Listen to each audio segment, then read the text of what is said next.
Biografia de George Miller. Um ladrão comum. Pá! Um vaso de flores caiu sobre a calçada enquanto George Miller esticava o pé para chegar ao chão. Ele estava descendo pela janela de trás da pousada onde havia se hospedado e, ao ouvir o som, congelou. Após ter certeza de que ninguém o escutara, George baixou um dos pés suavemente sobre o chão de pedra, depois o outro. Com 16 anos, ele ergueu o corpo alto e magro até ficar totalmente de pé e olhou ao redor. Bem, murmurou para si mesmo em voz baixa, estou a salvo. Agora é só cair fora daqui. Um momento depois, George percebeu que falara cedo demais. Policiais apareceram do outro lado da rua e começaram a correr em sua direção. Ele girou o corpo procurando desesperadamente por algum meio de escapar, mas não havia nenhum. Antes que percebesse, mãos fortes do policial agarraram seu braço e o levaram com dureza pela rua de paralelepípedos em direção à prisão. Uma hora mais tarde, George aguardava a chamada do seu nome. O banco de madeira sem encosto onde estava sentado era duro e desconfortável, e as correntes à volta dos pulsos e tornozelos finos machucavam sua pele. Enquanto aguardava, o jovem pensava em quão chocado seu pai ficaria ao vê-lo acorrentado. Mas ele não ficaria mais chocado que o próprio George estava no momento. Ele fizera coisas desonestas algumas vezes antes, mas esta era a primeira vez que havia sido pego. Ou melhor, a primeira vez que fora pego pela polícia. Quando contava 10 anos, seu pai o descobrira, o que acabou se tornando uma experiência dolorosa e humilhante. Seu pai, Johann Miller, era um coletor de impostos do governo prussiano e muitas vezes deixava grandes somas de dinheiro em casa. O Sr. Miller continuamente reclamava da falta de pequenas quantias desse, mas George, seu irmão caçula, afirmavam não saber de nada sobre o assunto. Um dia, George foi chamado ao escritório do pai, que lhe havia preparado uma armadilha. O Sr. Miller havia contado e separado uma quantidade de moedas deixada no canto da mesa. Quando George chegou ao escritório, o pai fingiu que precisava ir a outro cômodo. Sozinho no escritório, George viu a pilha de moedas na mesa do pai e pensou em todas as coisas maravilhosas que poderia fazer com o dinheiro. Parecia um pecado colocar todas aquelas moedas na bolsa oficial de couro preta e entregar o dinheiro a algum oficial do governo. Assim, George se aproximou da mesa de forma sorrateira e silenciosa, retirou 3 moedas de cima da pilha. Quem sentiria falta delas? George escondeu as moedas na meia direita com rapidez. Assim que Johann Miller voltou ao escritório para o desalento de George, olhou diretamente para a pilha de moedas. Que estranho! Ele disse em uma voz baixa e forçada, que George já aprendera a temer. Pensei que havia mais moedas do que essas que estão aí. Deixe-me contá-las. George podia sentir as bochechas ficando quentes e vermelhas. Seu coração disparou. As moedas frias estavam pressionadas contra seu tornozelo dentro da meia. Esvazie seus bolsos, disse o Sr. Miller de forma controlada, olhando o filho nos olhos. Mas papai... George começou a falar, mas pensou melhor e se calou. De maneira obediente, esvaziou seus bolsos sobre a mesa. Havia uma caneta de pena, 3 bolinhas de gude e uma cordinha de uns 20 centímetros. George esvaziou os bolsos e os deixou do lado avesso para que o pai visse que estavam vazios. Agora tire a camisa. George ficou horrorizado. Quão longe o seu pai iria antes de acreditar no filho mais velho? E as calças? George começou a ficar apavorado. As coisas não pareciam boas. Caso seu pai descobrisse as moedas na meia, George apanharia.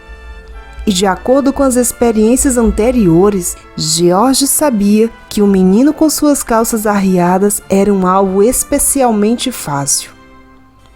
Agora as meias, continuou o pai com a voz determinada. George as tirou bem devagar de seus pés.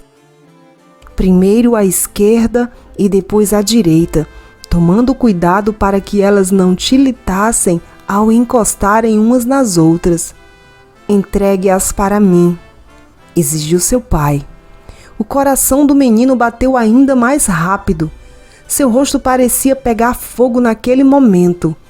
George abaixou os olhos enquanto dava as meias ao pai. Um segundo depois, seu pai explodiu. Meu filho, um ladrãozinho ordinário. Como você ousa desgraçar o nome da família Miller? Vem aqui agora. Ele pegou a vara que ficava em pé no canto do escritório. Vapt, vapt, vapt. A surra parecia durar para sempre. A dor era excruciante. George sentiu que as pernas começaram a ceder, ao mesmo tempo em que a ira do pai diminuiu e a punição chegou ao fim. Você nunca mais vai roubar, me ouviu? Disse Johann Miller, chacoalhando os ombros do filho para enfatizar cada palavra. Sim, gaguejou George. Agora saia da minha frente, rugiu o pai apontando em direção à porta. George juntou as roupas e andou meio que rastejando até a porta, não parando nem para se vestir.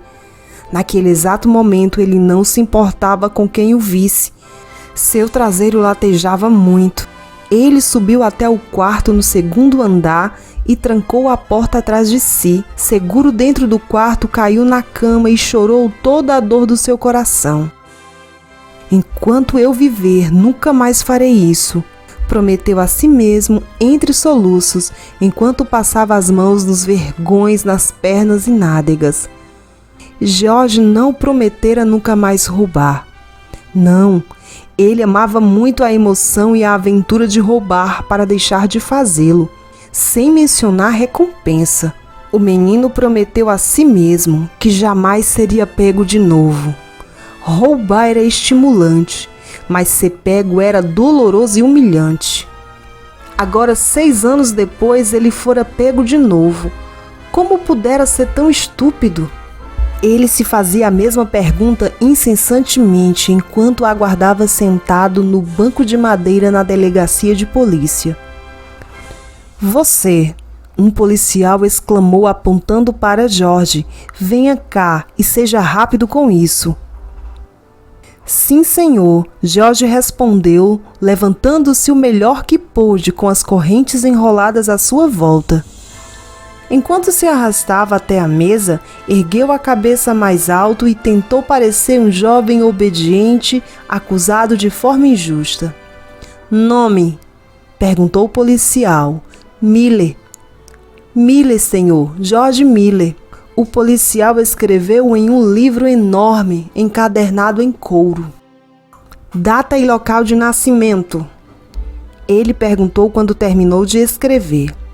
Nasci em 27 de setembro de 1805, na Prússia.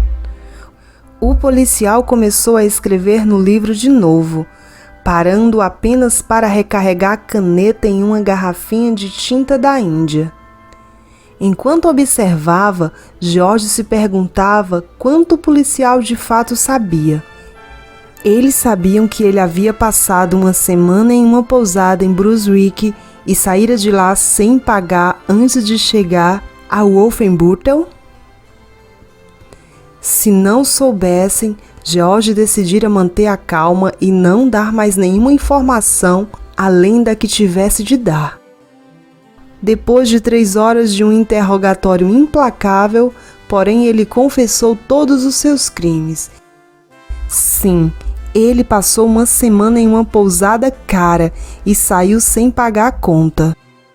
Sim, ele tentou fazer o mesmo em outra cidade ao escapar pela janela do hotel. Não, ele não tinha dinheiro para pagar pelos quartos e não podia pensar em um único bom motivo pelo qual ele não devesse ser enviado à prisão para aguardar julgamento. No dia seguinte, George estava sentado na cela cantarolando uma canção de Natal. Era Natal, mas o que isso importava agora? Ele passara os últimos 5 natais na escola clássica da catedral, onde estudou latim, francês, os clássicos alemães e aritmética. Tudo era tão simples lá. Desde que completara 12 anos, conseguiu escapar da escola durante a noite para ir a festas, tomar cervejas, jogar cartas e frequentar casas de entretenimentos locais para tocar piano e violão. Depois de se formar, em vez de ir para casa, George decidiu fazer uma pequena viagem. E assim seus problemas atuais começaram. Escreveu ao pai informando-o de que lhe pediram para ficar 2 semanas extras na escola a fim de cantar em um culto especial da igreja. Então pegou a estrada sem nenhum dinheiro e com a intenção de percorrer a Baixa Saxônia, o que por sua vez o levou à prisão. Como ele foi tão estúpido! George teve muito tempo para pensar na resposta. Os dias passaram e a única coisa que tinha a esperar era o pão preto e o mingau de aveia salgado que lhe davam na prisão 2 vezes por dia. Assim que completou 1 semana na prisão, já conhecia cada centímetro da cela, das iniciais TW esculpidas na pedra acima de sua cama, até o sulco na parede que corria paralelamente às barras na janela, até o prego no meio da dobradiça da espessa porta de madeira mais brilhante que as outras. George também se perguntou se seu pai havia recebido uma carta das autoridades informando-o do paradeiro do filho. Ele manteve a contagem dos dias passados na prisão, fazendo uma marca na parede cada vez que a luz do sol matinal entrava pela janela da cela. Era 16 de janeiro, ele ficou preso durante 24 dias. Pelo que sabia, talvez ficasse lá mais 24 ou até mesmo 224 dias. No meio da manhã, contudo, ouviu um som promissor. As chaves giraram na fechadura e a porta de sua cela se abriu. 2 policiais entraram e, com um puxão, colocaram George em pé. Seu pai veio tirá-lo daqui, mas eu não diria que você está livre. Os policiais riram da própria piada e George gemeu. Seu pai deveria estar de péssimo humor. E estava. Ele pagou a dívida de George aos 2 proprietários e pagou outra soma para cobrir o custo dele enquanto esteve na prisão, sendo libertado sob os cuidados do pai. Quando pai e filho subiram na charrete que os levaria na viagem para casa, Johan Miller sibilou para George. O que sua mãe pensaria de seu filho mais velho? Responda-me. Durante o resto da viagem, ele ficou sentado em um silêncio mortal. George não podia responder à pergunta. Sua mãe morrera de forma súbita 2 anos antes, mas ele estava tão ocupado com os amigos que quase não sentia falta dela. Ele desejou se sentir mal por decepcioná-la e decepcionar seu pai, mas não conseguia. A única coisa que lamentava era ter sido pego de novo. Também lamentaria o que viria a acontecer quando chegasse em casa. Depois de viajar o dia inteiro, a charrete parou em frente à casa da família Miller. George saiu tentando controlar as mãos trêmulas. Enquanto entrava, o pai apontou para seu escritório. Os ombros de George caíram. Ele esperava o pior. e com certeza recebeu a surra mais longa e duradoura de toda a sua vida. Alguns dias se passaram antes que pudesse andar de novo de forma normal. Cerca de uma semana depois, Johann Miller chamou o filho ao escritório e disse que era hora de crescer e fazer algo de si mesmo. Com esse propósito, ele inscreveu George na Universidade de Halle. O coração de George pareceu parar. Era exatamente aonde ele sonhava ir, mas o pai não havia terminado. Sim, George iria para Halle, uma das melhores universidades da Europa, para estudar os clássicos, mas seu pai arrumou para ele um tutor enquanto estivesse lá. O tutor, já escolhido pelo Sr. Miller, grudaria no filho dele como cola. George deveria se reportar ao tutor antes e depois de todas as aulas, e o tutor estudaria com ele todas as noites e nos fins de semana. Também enviaria um relatório semanal para casa sobre o progresso do jovem. George mal podia acreditar. Um tutor? Como seu pai poderia fazer isso com ele? Seria tão ruim quanto ficar na cadeia. Todos os outros rapazes sairiam para se divertir e ele ficaria preso no quarto estudando. Tinha que haver um meio de escapar disso. Havia, mas envolvia muitas mentiras e esquemas. George decidiu ser impensável ir à Universidade de Halle com um tutor pessoal. Então, sem o conhecimento do pai, fez uma viagem secreta até a cidade de Nordhausen, onde se inscreveu em uma escola pré-universitária menor. Como ele sempre tivera boas notas, não importasse quão pouco estudasse, foi logo aceito pela escola. Ele começou a se perguntar como poderia contar seus planos ao pai. Todas as noites, quando se deitava na cama, George prometia que amanhã seria o dia certo para dar a notícia. No entanto, quando o dia seguinte chegava, algo sempre parecia atrapalhar seus planos. Os meses passaram. A manhã do dia 30 de setembro chegou, o dia anterior à sua partida para a Universidade de Halle. George respirou fundo. Seria naquele momento ou nunca. Johann Miller ficou furioso ao ouvir a notícia. Quando as mentiras terminariam? Como George poderia desprezar uma oportunidade como a de Halle por uma pequena escola pré-universitária? As perguntas continuaram por muito tempo, mas no final, o pai de George percebeu que não adiantaria. George já estava com 17 anos e não podia ser obrigado a estudar onde não quisesse. Com relutância, Johann Miller permitiu que o filho frequentasse a escola em Nordhausen, ressaltando que George se arrependeria da decisão. Georg Miller adorava viver em Nordhausen, uma das cidades mais antigas da Prússia, escondida na borda das encostas mais baixas das montanhas Harz. No tempo livre não havia nada que George gostasse mais de fazer do que caminhar pela cidade e pelo belo vale que lá havia. Contudo, ele não teve muito tempo livre. Prometeu a si mesmo que estudaria muito, e era isso que fazia. Na maioria dos dias, ele se levantava às 4 da manhã e realizava as tarefas escolares durante todo o dia até às 10 da noite, quando caía na cama esgotado. Assim era a maior parte do tempo. Às vezes, porém, ele tirava uma noite de folga.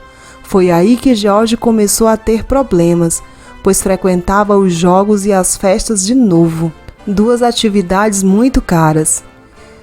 Seu pai lhe dava um pequeno subsídio, mas George conseguia gastá-lo 10 vezes mais rápido do que o recebia. Na metade do primeiro ano, George estava desesperado por dinheiro. Ele devia para o dono da taverna, para o alfaiate com quem jogava cartas e para vários amigos. Tinha que criar um plano para obter dinheiro de forma rápida. Nesse momento, o subsídio que seu pai lhe dava chegou e lhe deu uma ideia maravilhosa que colocou em ação imediatamente. George fez um grande estardalhaço sobre o dinheiro que acabara de receber. certificando-se de que muitas pessoas na escola soubessem de sua chegada pelo correio. Então entrou furtivamente no dormitório e escondeu o dinheiro no fundo falso de seu baú. Em seguida pegou um martelo e esmagou a fechadura do baú, bem como a fechadura do estojo do violão. Pegou o casaco e foi dar um passeio. Ao longo da caminhada, praticou o que diria, e no momento em que voltou à escola, tudo estava ensaiado com perfeição. Ele entrou pela porta da frente, comentando sobre o clima agradável com alguns alunos enquanto tirava o casaco. Adentrou no quarto, olhou para o trinco quebrado da mala e gritou. Os outros jovens correram para ver o que havia acontecido. "Meu dinheiro!" gritou George, divertindo-se muito. "Meu dinheiro se foi! Alguém quebrou meu baú e o roubou." Olhou para o rosto chocado dos amigos. "O que vou fazer agora?" lamentou. "Não se preocupe, George, vamos dar um jeito", disse um amigo. "Sim, vai ficar tudo bem", disse outro amigo, batendo no ombro de George de forma gentil. "Eu me pergunto, quem faria tal coisa?", perguntou um terceiro amigo, mas qualquer tentativa de responder à pergunta foi perdida pela onda de simpatia causada pelo roubo. George sorriu para si mesmo. O plano estava indo melhor do que o esperado. Nos dias seguintes, os amigos de George fizeram uma coleta de dinheiro para ele e quando o entregaram havia mais que o valor perdido. As pessoas a quem ele devia dinheiro também foram gentis e estenderam o prazo dos empréstimos. Quando o plano seguiu seu curso, ele possuía mais que o dobro do dinheiro enviado pelo pai e não precisou pagar os credores de imediato. George felicitou-se por ser mais esperto que todos. E não sentia a menor sombra de arrependimento pelo que fizera. Não havia nada para se arrepender. Tudo era um jogo para ele.